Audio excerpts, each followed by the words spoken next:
So Donald Trump has threatened to invoke the Insurrection Act again. This is following an incident last night where a Venezuelan immigrant was shot in the leg and two others were arrested following a chase by DHS and ICE. Just a reminder that almost 80% of those that have been arrested by ICE have no convictions whatsoever. Only 5%, it is estimated, of those arrested by ICE have any kind of prior conviction for a violent crime.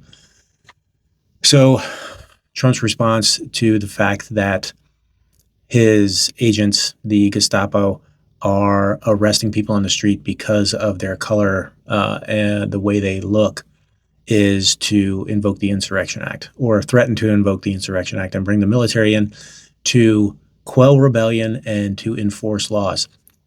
I think some laws that might want to be enforced are bringing Jonathan Ross to justice for the execution of Renee Good. Some laws that, you might want to enforce are bringing agents to justice, ICE agents who are assaulting people in the streets, including U.S. citizens, for no reason other than the way that they look. Some laws you might want to enforce are laws that make pedophilia a crime and obstruction of justice a crime. And all he has to do there is look around the room and into the mirror if he wants to enforce laws. So when he talks about invoking the Insurrection Act, and he talks about this a lot, he did it in 2020 with George Floyd. He did it in 25 with Portland and Chicago, I think in 2020 as well. He did it in LA in 2025, and now he's doing it here. When he talks about that, it's not actually to go enforce the laws. It's just the laws that he wants to enforce. And it's not even laws that people are breaking.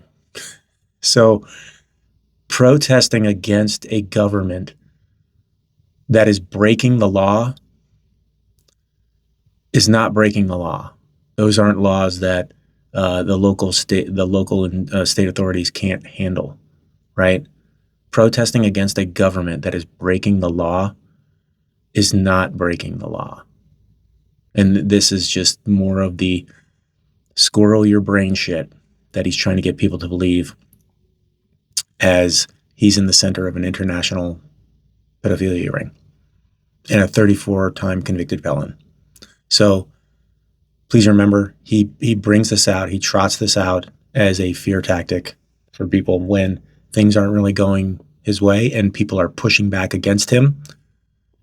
If he does go this road, because he's always trying to escalate, if he does go this road, takes this route, then what I think you can expect is federal courts to immediately shut it down with warp speed to shut it down.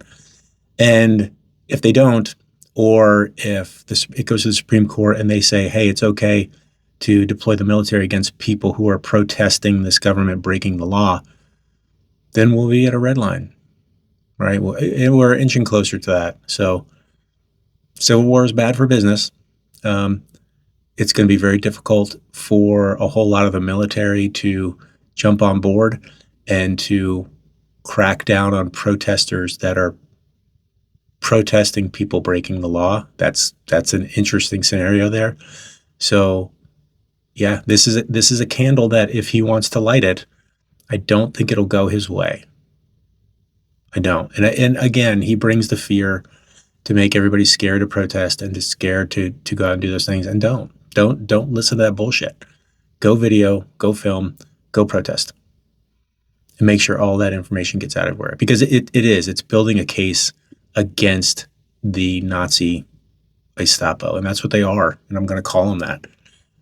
It is building a case against them when they deliberately target people and assault people for no reason other than the way they look or where they're from.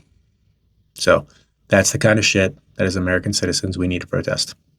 So protesting a government that is breaking the law is not against the law. It's a duty. It is a duty. Okay? So don't stop. Again, he's bringing the fear tactic. Please put this in perspective. Put it in context. Don't stop what you're doing. All right, thanks.